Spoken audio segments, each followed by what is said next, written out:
या हास्याच्या रंगानंतर तुम्हा सगळ्यांना घेऊन जातो आहोत पुन्हा एकदा महाराष्ट्राच्या संस्कृतीच्या अशा एका रंगात, ज्या रंगाचा इतिहास फार मोठा. मला सांगा, आजच्या या सत्यनारायणाच्या पूजेचं निमंत्रण कोणाकोणाला गेलं होतं बरं? अहो विचारतो, सगळ्यांना गेलं बरोबर की नाही? सगळ्यांना गेलं निमंत्रण आणि त्या निमंत्रणाला मान देऊन आपण सगळेजण आलो. पण बघा, तुम्ही आज ज्या पोटतिडकीनं आणि ज्या प्रेमानं आलात ना, ते फक्त त्या निमंत्रणाला मान देऊन म्हणून नाही. तुम्ही इथे आलात खरं तर तुमच्या सगळ्यांचा स्नेहभाव, ह्या गावाशी जुडलेली नाळ आणि सोबतीला एकमेकांचा असणारा कुटुंबातला जिव्हाळा, एक परिवार म्हणून एकत्र येण्याची संधी म्हणून तुम्ही एकत्र आलात. मग कधी कधी ते निमंत्रण तुम्हाला कधी वेळेत नाही पोचलं तरी सुद्धा पुढच्या वर्षी हा सोहळा, हा उत्सव, ही पूजा कधी असणार याची माहिती तुम्हाला सगळ्यांना असते. आणि आपण वर्षभर आधीपासून पुढच्या वर्षी कधी आणि कसं जायचं, तिकीट कधी बुक करायची आणि गाडी कधी काढायची याची तयारी आपण करत असतो, बरोबर की? महाराष्ट्रात असाच एक सोहळा गेल्या 800 वर्षांपासून होतो, ज्याचं कोणालाही निमंत्रण गेलं नाही तरी चालेल, पण माणसं लाखोंच्या संख्येनं तिकडे पोहोचतात आणि एका परिवाराप्रमाणे त्या उत्सवामध्ये सहभागी होतात. महाराष्ट्र ही संतांची परंपरा, संतांची भूमी म्हणून ओळखली जाते. या भूमीला 800 वर्षांपूर्वी संत ज्ञानेश्वरांनी त्या मंदिराचा पाया रचला.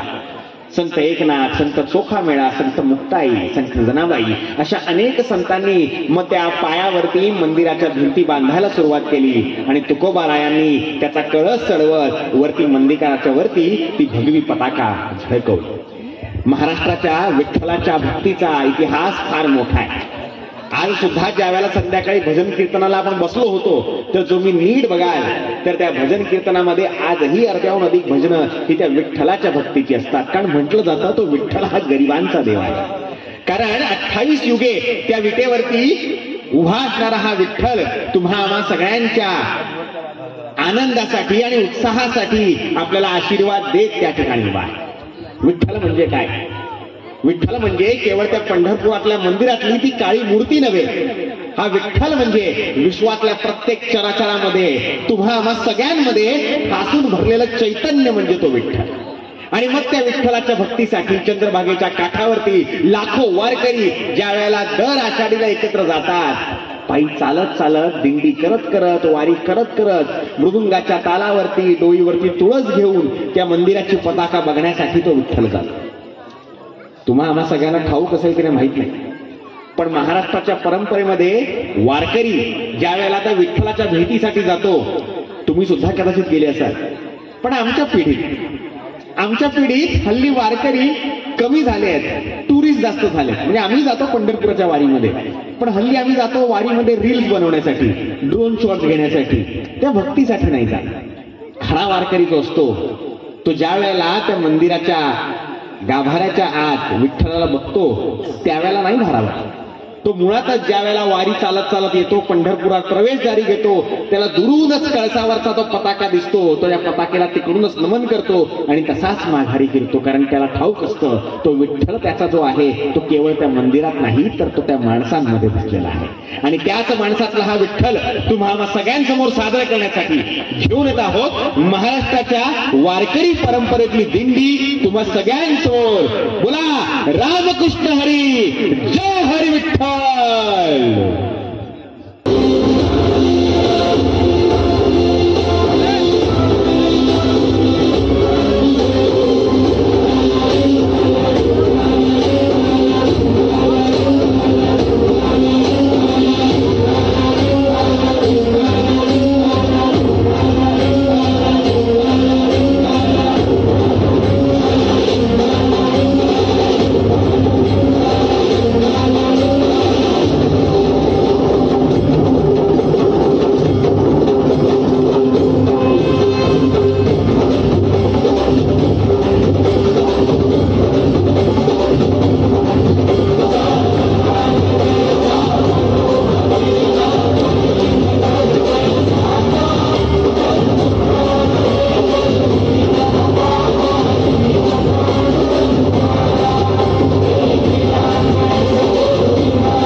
महाराष्ट्राच्या या संत परंपरेचा इतिहास पुढे घेऊन जात असतात नाशिकच्या शिर्डीजवळ अशा एका संताचं आगमन शतकभरापूर्वी झालं। या संतानं तुम्हा सगळ्यांना एक वेगळी शिकवण केली।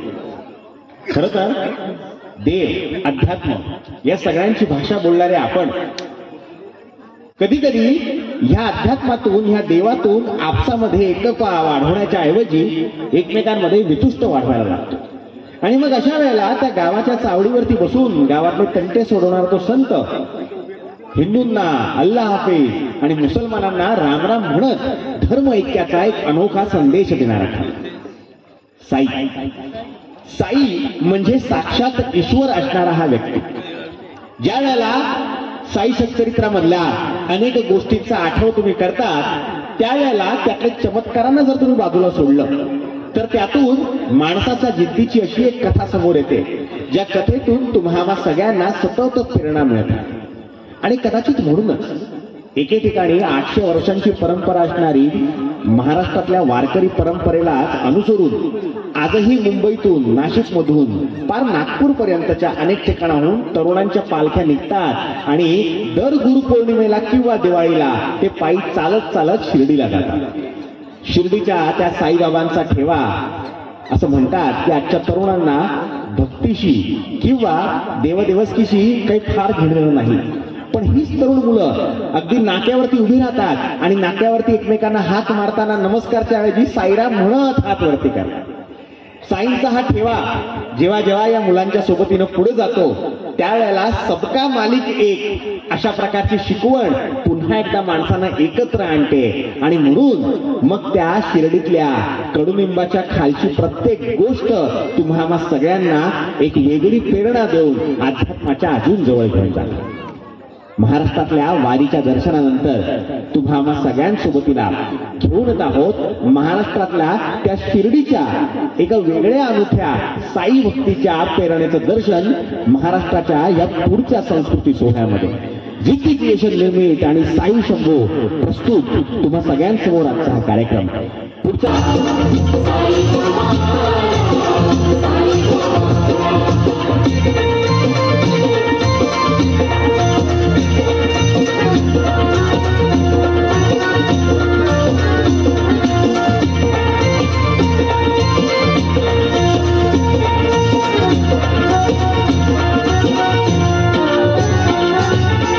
संकटात वेग मागती निवारा दुःखी माणसांना त्या देऊनी सहारा। संकटात वेग मागती निवारा दुःखी माणसांना त्या देऊनी सहारा। निमिषात त्यांचा कायाकल्प केला, निमिषात त्यांचा कायाकल्प केला, कायाकल्प केला। साई बाबा साई बाबा साई बाबा साई बाबा।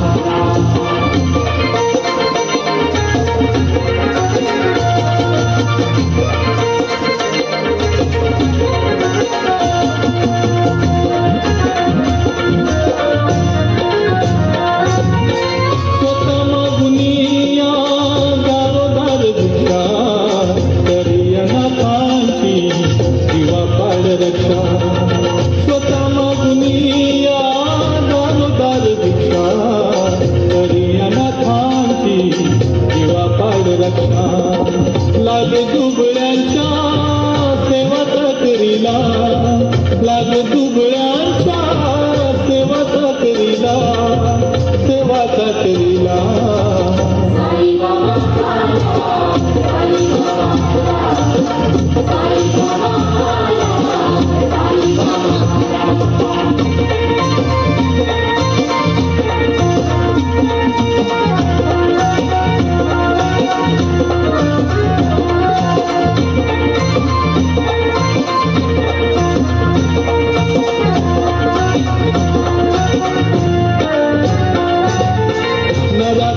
अंती होतो नारायण तुझ्या दर्शनाची साई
सगळ्यांसमोर एकपात्री अभिनयाचा एक छोटा रंग तुम्हा सगळ्यांसमोर.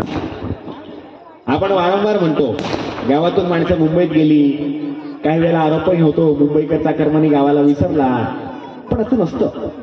प्रत्येकाला आपल्या गावाची ओढ असते, प्रत्येकाला आपल्या कुटुंबाबद्दल आस्था असते, पण माणूस स्वतःच्या पोटासाठी आणि स्वतःच्या कुटुंबासाठी एकत्र जद्दोजहद करत तो काम करतो.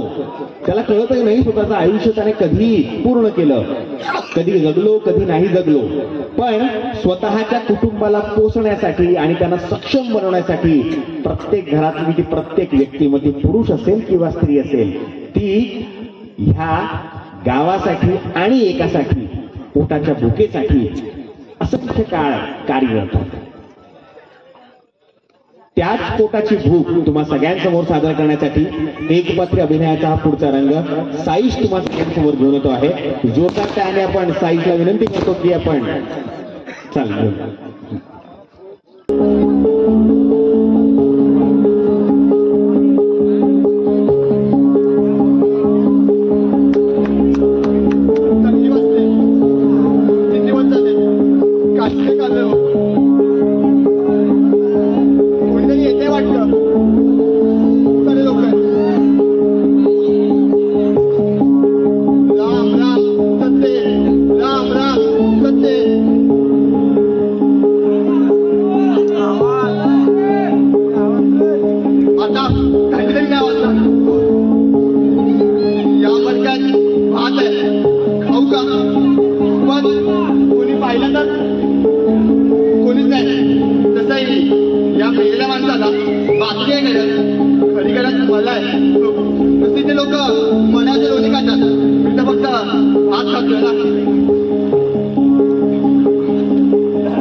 माणसाला राक्षस बनवते.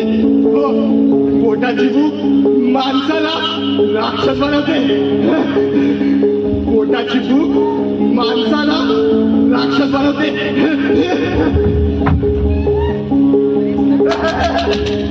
आता मला खूप खायला भेटतात. हो, खूप खायला भेटतात. ही कमाल कशाची माहितीये? या दोन हातांनी एकाला मी विरुद्ध केला. एकाला मी दगडाने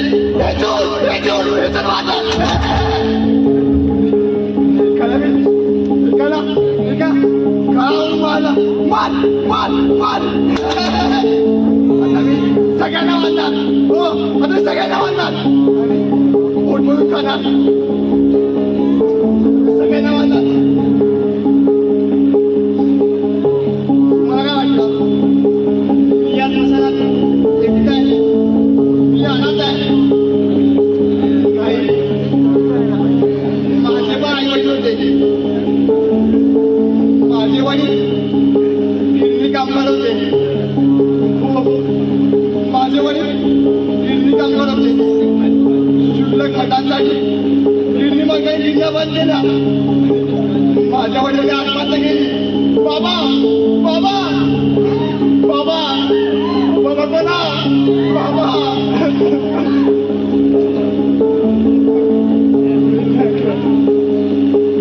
माझी आई माझ्यासाठी फुलं विकायची. माझ्या शिक्षणाची फुलं विकायची. पण हे आरोग्याला बघत नाही. एका चांगले माझ्या आईला जिवंत जाणार. आई ओ काका, आईला कोणी वाचवा ना. ओ दादा, आईला कोणी वाचवा ना. ओ मामा, आईला कोणी वाचवा ना. ओ काकी, आईला कोणी वाचवा ना. ओ ताई, आईला कोणी वाचवा ना. कोणीच नाही वाचवलो. मी स्मशानात आलो.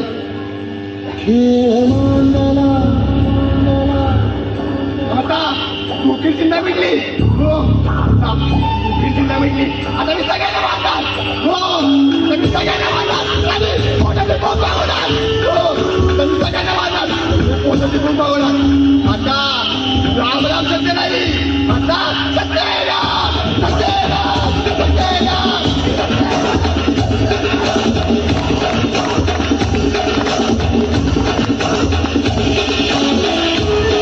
झिंदी क्रिएशन निर्मित साई शंभू प्रस्तुत सोहळा संस्कृतीचा सादर आहे महाराष्ट्राची लावणी.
काठीची